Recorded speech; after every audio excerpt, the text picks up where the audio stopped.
Merci de nous rejoindre chez vous pour être informés de la situation sécuritaire de l'Est de la République démocratique du Congo. Samedi 13 décembre 2025, de partout où vous nous suivez, en tout cas, nous vous disons bienvenue. Également, beau week-end. Nous allons toujours nous rendre dans l'Est de la République démocratique du Congo où les combats forages entre les rebelles du M23 soutenus par les Rwandais et les forces armées de la République démocratique du Congo appuyé par les Wazalendo, les combats qui se concentrent ce samedi 13 décembre 2025 dans les territoires des Fizi. Ces violents affrontements qui opposent toujours l'armée congolaise aux rebelles du M23 soutenus par les Rwandais dans les hauts plateaux des Fizi.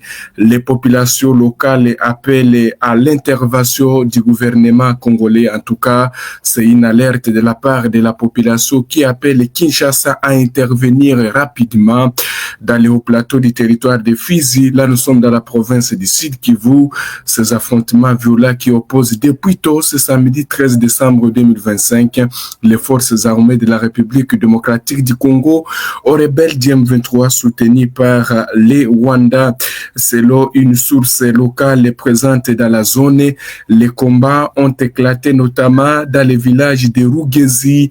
Et à part Rugezi, il y a les villages de Ngungu. À part Ngungu, il y a les villages de Rudabadaba. À part Rudabadaba, il y a les villages de Timbia, Ngoma. Toutes ces localités sont situées sur l'axe Fizi-Kalemi. D'après les premiers éléments récits sur le terrain, la coalition RDF M23, Twirwaneho, Zambapema, Rede Tabara, vous devez retenir qui affirma vouloir progresser en direction des Kalemi de Kindu via les hauts plateaux du Sud Kivu. C'est ainsi que les populations ou les habitants appellent Kinshasa, appellent les gouvernements congolais à réagir le plus tôt possible. Les forces armées de la République démocratique du Congo, quant à elles, sont engagées des combats pour contenir cette avancée. Sur les lieux, l'on constate des échanges de tirs, fortes détonations, des armes lourdes et légères et une atmosphère de grandes tensions pour les civils présents dans les villages touchés. Vous devez retenir qu'il est entré, en tout cas cet après-midi, il y a toujours des combats. Les rebelles du M23 et leurs alliés rwandais ont attaqué toutes les positions de forces armées de la République démocratique du Congo dans ces zones. Selon donc les habitants appellent en tout cas les gouvernements congolais. Nous sommes samedi 13 décembre 2025. Les habitants de Fizi, de toutes les localités appellent Kinshasa à réagir le plus tôt possible pour en tout cas contenir ces attaques des rebelles du M23. Face à cette situation, les habitants et certains acteurs locaux appellent au déploiement urgent des forces gouvernementales avec armes et munitions afin de déstabiliser les fronts et protéger les populations civiles.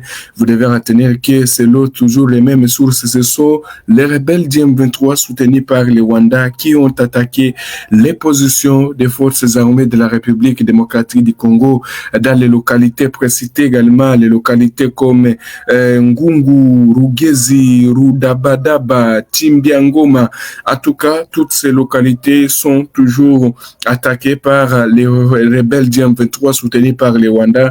Et ce sont les populations, c'est la société civile, les habitants, veut dire la population, les acteurs de la société civile qui appellent les gouvernements congolais à réagir le plus tôt possible. Voilà, c'est ce que vous devez retenir, chers téléspectateurs d'Afro Info 243. Vous devez retenir que les combats se concentrent dans les hauts plateaux toujours de Fizi.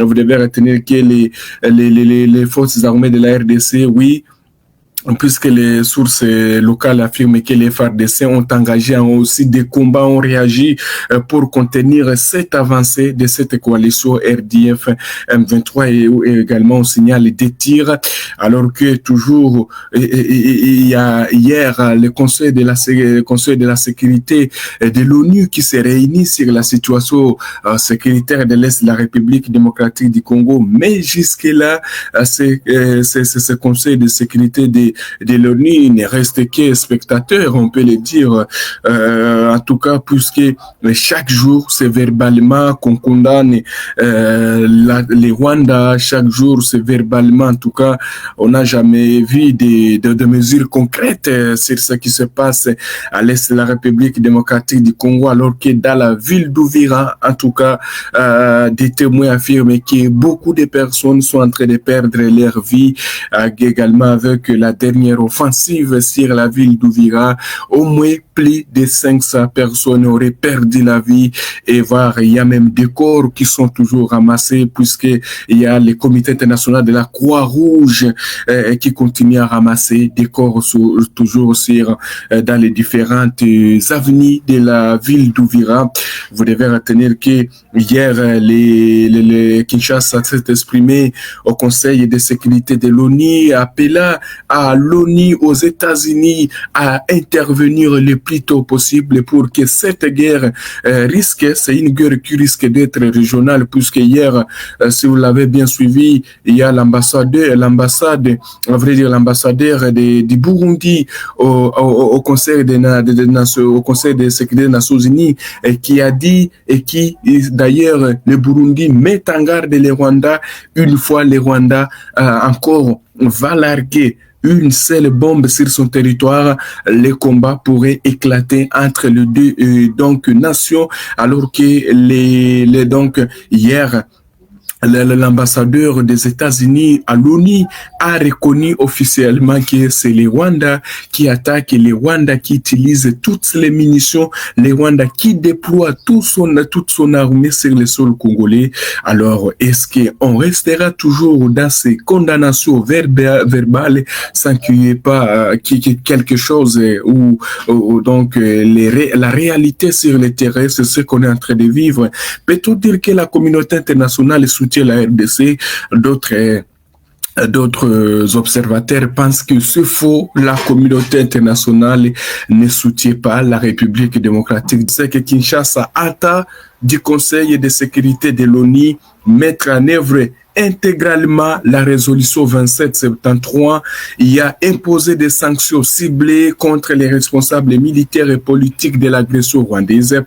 Également, il a instauré un embargo total sur les minerais exportés comme rwandais. Il a également révoqué le statut de contributeur des troupes du Rwanda aux opérations de paix, établir un régime de notification systématique pour tout transfert d'armes vers le Rwanda. Mais on a vu lorsque la RDC est agressée, je me rappelle, il y a eu un embargo que même la communauté internationale a fait la RDC sans que quelquefois, on se pose cette situation, est-ce que réellement la communauté internationale soutient la RDC? Puisque ce qui se passe dans l'Est, il n'y a plus la vie, les gens sont en train de mourir comme ça. Ah?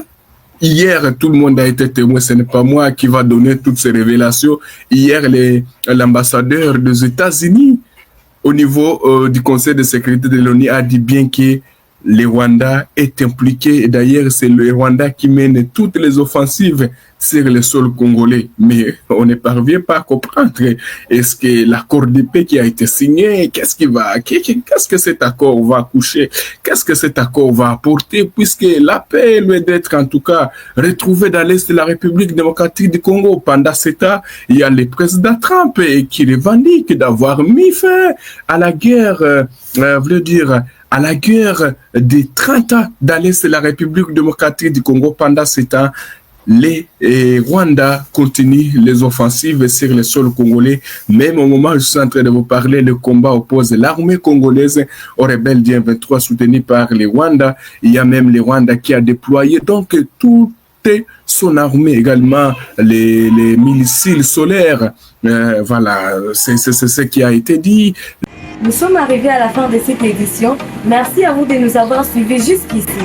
Si vous avez apprécié ces contenus, n'oubliez pas de vous abonner à notre chaîne, d'activer la cloche de notification pour ne rien manquer de nos prochaines vidéos. Likez et partagez cette vidéo. On se retrouve très prochainement. À bientôt.